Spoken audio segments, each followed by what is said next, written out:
नमस्कार, प्रेस वार्ता देख रहे हैं आप और मैं हूं आपके साथ दामिनी। प्रेस वार्ता में हम बात करेंगे अलग अलग राज्यों के बारे में कि आज कौन से राज्य में क्या कुछ खास चल रहा है, कौन सी खबरें सुर्खियों में है, अखबारों ने क्या छापा है, टीवी चैनल्स ने क्या दिखाया है और सोशल मीडिया पर कौन सी खबरें ट्रेंड कर रही है। हम तमाम राज्यों की जानकारी लेंगे और वहां की बड़ी अपडेट्स के बारे में जानेंगे। और इसी कड़ी में हमारे साथ जुड़ चुकी हैं देहरादून उत्तराखंड से हमारे साथ जुड़ चुकी है सुनीता सिंह जी। वहीं हमारे साथ ज्ञानेश वर्मा जुड़ चुके हैं उत्तर प्रदेश से, और साथ ही साथ हमारे साथ मनीष यादव जुड़ चुके हैं शिमला हिमाचल प्रदेश से। तो हम इन तीनों से जानेंगे कि उत्तर प्रदेश, हिमाचल प्रदेश और उत्तराखंड, इन तीनों राज्यों में क्या कुछ खास चल रहा है और क्या तमाम बड़ी अपडेट्स है। सबसे पहले उत्तराखंड का रुख करते हैं। सुनीता जी, आपसे जानना चाहूंगी कि उत्तराखंड की तमाम बड़ी अपडेट्स क्या कुछ है।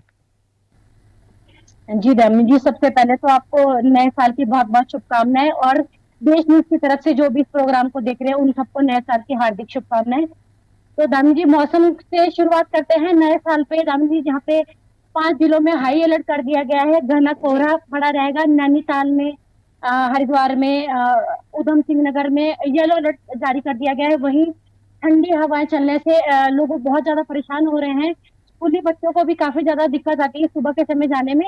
हम्म। नए साल में अगर एक हफ्ते तक मौसम ऐसा ही रहेगा, लेकिन अगर बारिश पड़ती है या बर्फबारी तो बदलाव देखने को मिलेंगे।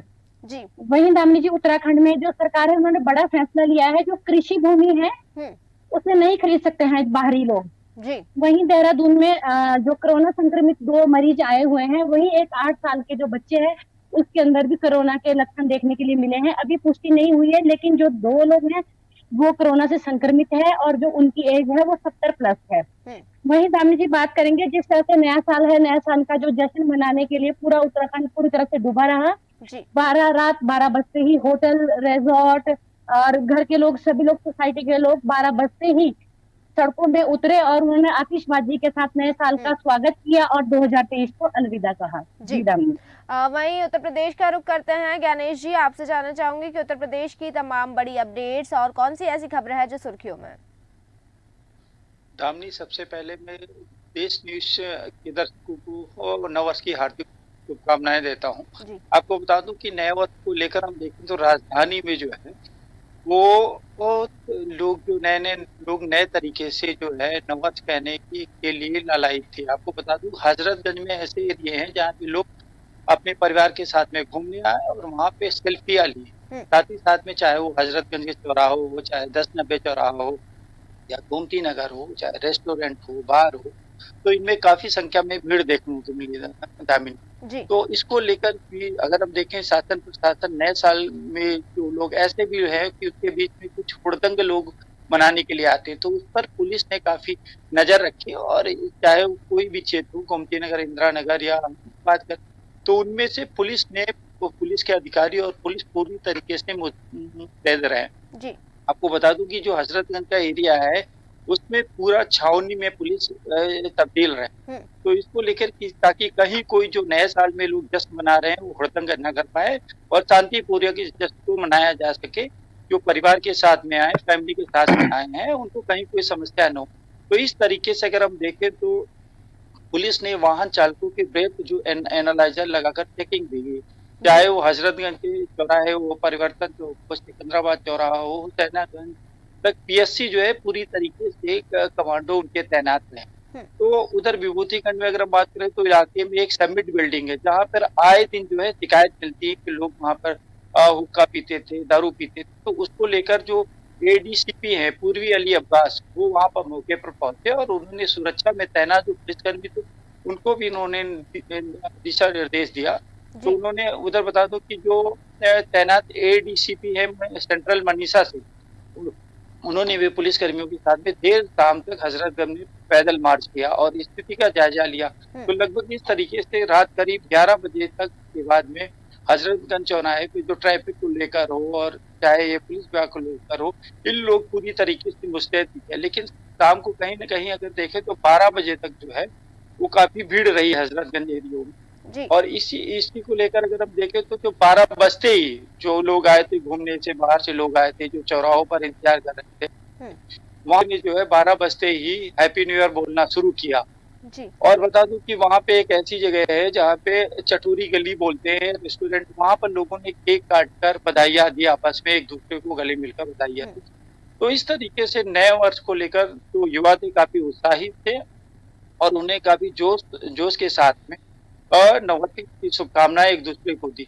बता जी। दूं कि नए साल में स्वागत के लिए जो युवा की टोली थी वो हजरतगंज चौराहे से लेकर कैथेड्रल चर्च तक की सड़कों पर घूम घूम कर जश्न मना रहे थे। हुँ, हंसी ठिठोली में मशगूल से, कोई फोटो लेने में, कोई सेल्फी लेने में। तो इस तरीके से नए वर्ष को लेकर पूरी तरीके से जो हजरतगंज भी तैयार था। तो आप देख सकते हैं आतिशबाजी भी की गई। तो इस तरीके से राजधानी लखनऊ में अच्छे से नववर्ष की शुभकामनाएं थी। अभी तक कहीं कोई ऐसी घटना नहीं सुनाई थी जी। कि नए वर्ष में ऐसी हुई। जी, बिल्कुल। वहीं हिमाचल प्रदेश का रुख करना चाहूँगी। हिमाचल प्रदेश की तमाम बड़ी अपडेट्स जानते हैं। मनीष यादव जी, आप हमें हिमाचल प्रदेश की तमाम बड़ी अपडेट्स और क्या कुछ खबरें हैं जो सुर्खियों में रही है, सब बताइए। बिल्कुल दामिनी, सबसे पहले तो मैं 2024 नववर्ष की हार्दिक शुभकामनाएं जो हमारे दर्शक हैं सभी को शुभकामनाएं देता हूं। साथ ही साथ अगर मैं बात करूं हिमाचल प्रदेश की, जो तो जिस तरीके से यहाँ पे लोग जो सैलानी हैं वो लगातार जो भीड़ लगती जा रही है, कहीं ना कहीं इसमें एक बड़ा माहौल उत्पन्न हो रहा है। साथ ही साथ अगर मैं सैलानियों की बात करूं तो पिछले साल से इस वर्ष जो है सैलानियों में कमी आई है। राज्य सरकार जिस तरीके से सीएम सुक्खू की सरकार थी, उन्होंने कई कवायद भी किया और इस पे शराब पर भी जो बैन नहीं लगाया। और हालांकि पिछले साल ये था कि अगर शराब पीते कोई भी व्यक्ति पकड़ा जाएगा तो उसको पुलिस स्टेशन ले जाएगा, लेकिन इस बार जो गवर्नमेंट की तरफ से ये रूल दिया गया था, अगर कोई शराब पीता है तो उसको हॉस्पिटल पहुंचाया जाए। इस तरीके की बात करने के बाद भी सैलानियों में कमी नजर आई है। मैं आपको बता दूं, इसमें मेन वजह यही है दामिनी की जिस तरीके से हिमाचल प्रदेश में सप्ताह में बर्फबारी के अनुमान और नए साल पर शराब पीकर जश्न मनाने वालों के साथ सख्ती न करने पर मुख्यमंत्री प्लान थे, जो प्लान तैयार किया गया था वो भी जो है समाप्त नहीं, क्योंकि प्लान भी वो जो खत्म नजर आया। क्योंकि प्लान के मुताबिक जिस तरीके से सैलानियों को ना चाहिए, सैलानियों की वृद्धि होनी चाहिए, वहां पर कमी हुई है। साथ ही साथ मैं आपको बता दूं शिमला में जिस तरीके से होटलों में करीब 60% जो बुकिंग थी वो हो गई थी। इसके बाद कमरे जो थे वो खचाखच भरे थे। पिछले 40 वर्षों से जो रिकॉर्ड है उसको आप अगर देखेंगे तो पिछले 40 साल के रिकॉर्ड को भी जो टूटता नजर आ रहा है, क्योंकि जो सैलानी थे वो लगातार आते थे और सैलानियों में जो ये कमी, एक बैग जो कमी नजर आई है उसको अपने आप में एक बड़ा सवाल खड़ी करता है।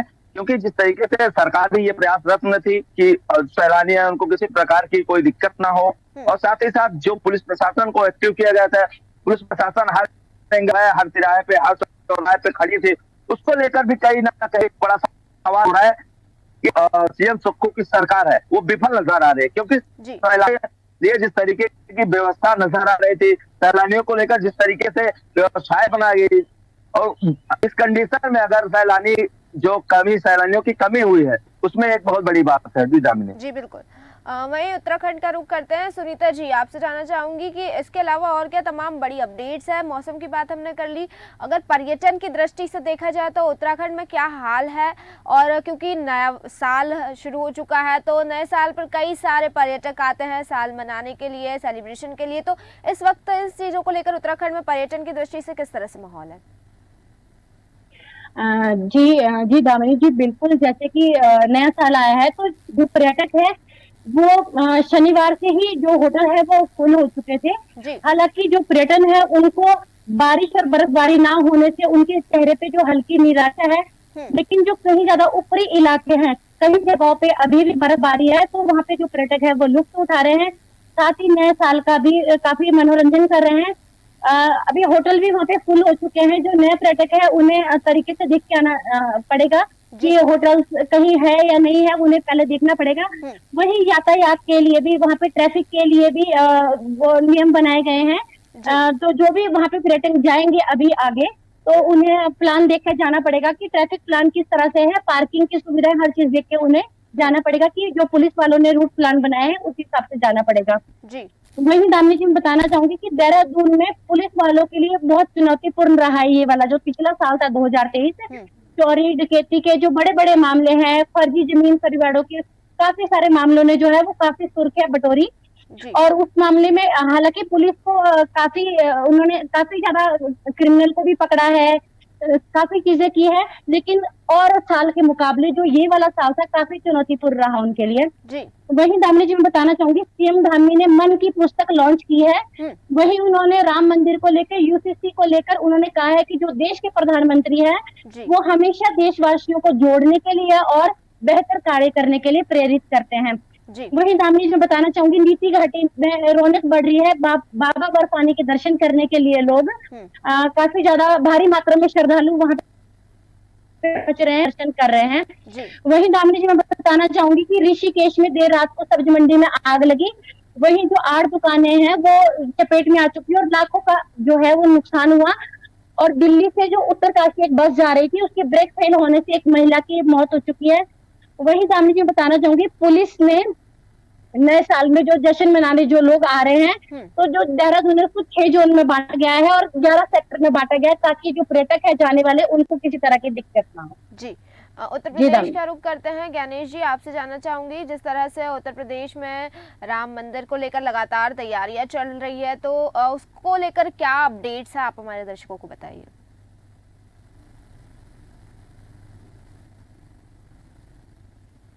ज्ञानेश जी की आवाज नहीं हम तक पहुंच पा रही है।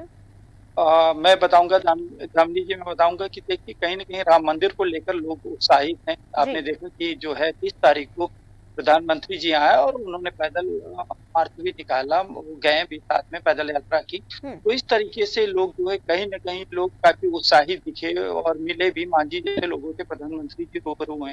लेकिन जो ऐसे भी लोग हैं जो जब उनसे हमने वार्ता की तो उन्होंने कहा कि राम मंदिर में अभी बहुत सारा काम ऐसा है जो अधूरा है। जी। ये कह तो रहे हैं चुनाव के उसमें काफी जल्दी कर रहे हैं कि हमें इसका जो है उद्घाटन करना है, लेकिन अगर काम देखा जाए तो लगभग वो 35 और 40% ही काम हुआ है। अभी सामने मंदिर की बल्लियां लगी हुई हैं, काम अधूरा पड़ा हुआ है। तो जल्दी किस चीज की है? अगर इसको पूरी तरीके से तैयार करके उद्घाटन किया जाता है तो उसका और ही आनंद होता है। तो इस लोग अपनी अपनी राय अलग अलग रख रहे हैं, क्योंकि बहुत से ऐसे पर्यटक हैं जो नए साल में घूमने गए हैं अभी 23 तारीख को, उन्होंने बताया पूरा कि हम गए और वहां पे भी अधूरा काम है।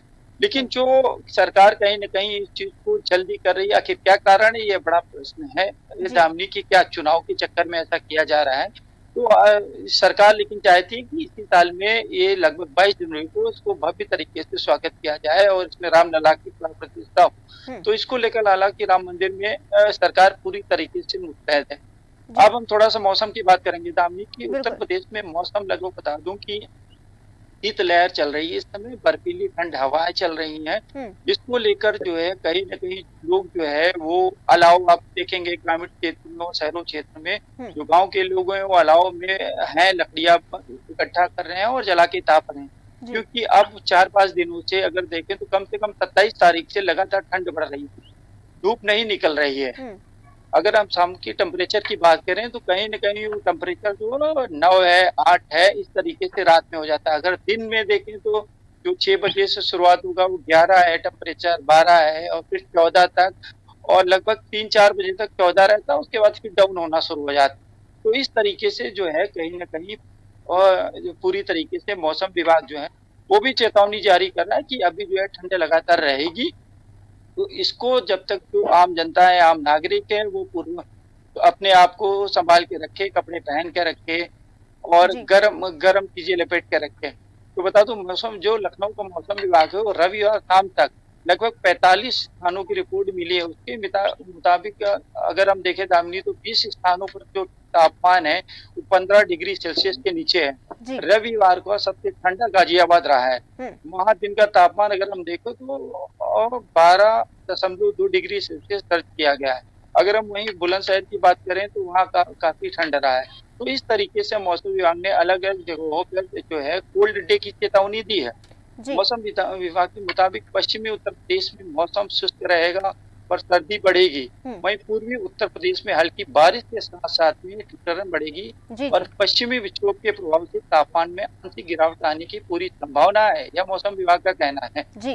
सुबह के समय बता दूं तो अत्यधिक घने कोहरे का दौर भी रहेगा। इनमें से हम बता दी तो जैसे बहराइच हो गया, सीतापुर हो गया, बाराबंकी हो गया, सहारनपुर है एवं आसपास के इलाकों में कोल्ड डे की संभावना पूरी है। तो इस तरीके से अगर हम देखें तो दोपहर की जो धूप है कहीं न कहीं थोड़ी बहुत राहत जरूर देती है दामिनी।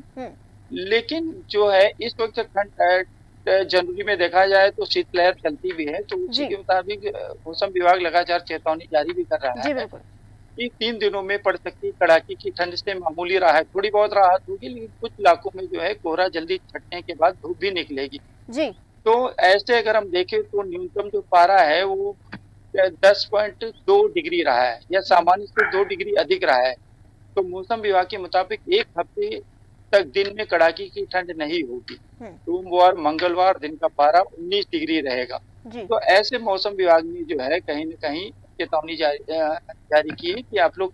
अच्छा, बता दूं कि जो स्कूल है उनकी कहीं न कहीं जिले की जो अधिकारी हैं, डीएम है, उन्होंने छुट्टी दे रखी है, लेकिन जो माध्यमिक के विद्यालय, माध्यमिक शिक्षा संघ के पदाधिकारी हैं, उन्होंने जो है छुट्टी को लेकर या टाइम को लेकर जो डीआईएस हैं लखनऊ के, उनसे मुलाकात की है। उन्होंने कहा है कि हम लोगों को यूपी में कड़ाके की ठंड और शीतलहर से परेशानी हो रही है। जी तो इसी को लेकर माध्यमिक शिक्षक संघ के पदाधिकारी ने लखनऊ में जो डीआईएस हैं, डीएम से लेकर सामान्य समय बदलने की मांग की है। जी बिल्कुल। इसमें उन्होंने कहा है कि सोहन लाल वर्मा है, उन्होंने कहा है विद्यालय का समय बदलकर 10 बजे से दोपहर बजे तक किया जाए। जी तो वैसे राहत की बात उन्होंने कही है, लेकिन मौसम विभाग ने 1 हफ्ते तक दिन में सुधार कोई संकेत नहीं दिए। जी तो ज्ञानेश इसी जी। को लेकर ये लोग जो जी इसी को लेकर वहीं जो है ठीक है लगातार। ज्ञानेश जी, वहीं मैं मनीष यादव जी का रुख करना चाहूंगी और उनसे जानना चाहूंगी, जिस तरह से ठंड बढ़ रही है, मनीष यादव जी, हिमाचल प्रदेश सरकार की ठंड को लेकर, लगातार बदलते मौसम को लेकर क्या कुछ खास तैयारियां हैं और सरकार के द्वारा किसी प्रकार की एडवाइजरी जारी की गई है? बिल्कुल दामिनी, अगर हिमाचल प्रदेश की मैं बात करूं तो हिमाचल प्रदेश सरकार जो है वो काफी एक्टिव नजर आ रही है। साथ ही साथ जो सैलानी आ रहे हैं उनके लिए जो पुलिस प्रशासन है वो एक्टिव नजर आ रही है। साथ ही साथ प्रदेश सरकार की तरफ से तमाम वो कवायद की जा रही है जो सैलानियों को किसी भी प्रकार की कोई समस्याओं का सामना न करना पड़े। इसके लिए जी तमाम जगह जो है, क्योंकि जो टेम्परेचर है वो -डिग्री में चल रहा है, ऐसे में ठंड जो है बहुत खतरनाक है।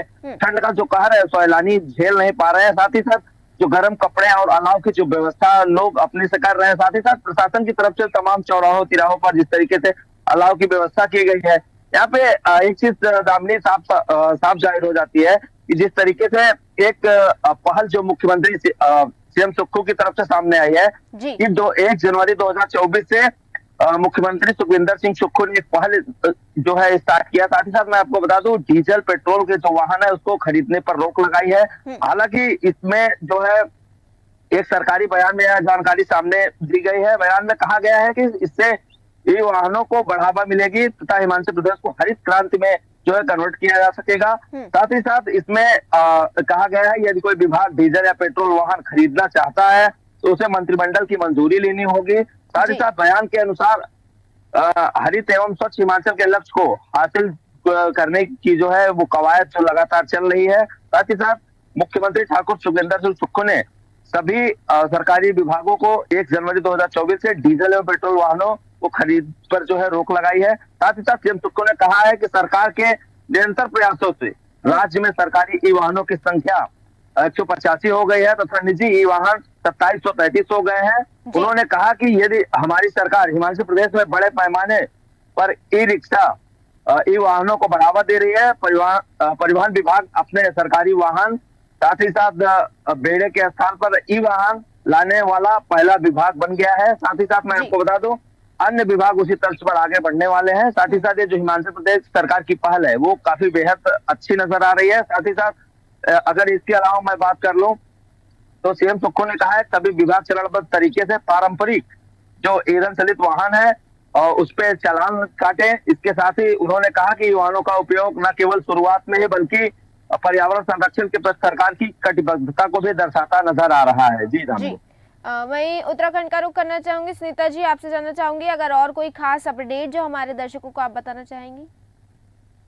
जी दामिनी जी, बिल्कुल। जैसे कि आज नया साल है तो सभी लोग अपने घरों से नए साल के लिए मंदिरों के दर्शन करने जा रहे हैं और अपने लिए पूरे साल भर के लिए शुभकामनाएं और नया साल बहुत अच्छे से बीते उसके लिए मन्नत मांगने के लिए मंदिरों में जा रहे हैं। कई लोग नारियल चढ़ा रहे हैं तो सभी श्रद्धालु मंदिरों में जाके नए साल की शुभकामनाओं के लिए मंदिरों में जा रहे हैं।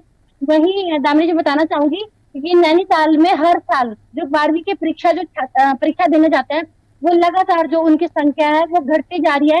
तो ये भी एक समस्या का बना हुआ है कि ये जो छात्र है ये कम क्यों जा रही है, तो सरकार इसके ऊपर भी ध्यान दे रही है कि ये जो छात्र है ये हर साल कम क्यों हो रहे हैं। जी जी दामिनी। बहुत बहुत शुक्रिया आप तीनों का ही हमारे साथ इस चर्चा में जुड़ने के लिए और हमें तमाम जानकारी देने के लिए। तो जिस तरह से आपने देखा कि हमने तमाम जानकारी ली तीनों ही राज्यों की, उत्तर प्रदेश, उत्तराखंड और हिमाचल प्रदेश, तीनों ही राज्यों में क्या कुछ खास चल रहा है, कौन सी खबरें सुर्खियों में है, नए साल को लेकर किस तरह से माहौल है, मौसम विभाग किस तरह से सक्रिय है, तमाम जानकारी ली। और हम फिर लौटेंगे ऐसे ही अलग अलग राज्यों की तमाम जानकारी आपके लिए लेकर। तब तक देखते रहिए देश न्यूज। नमस्कार।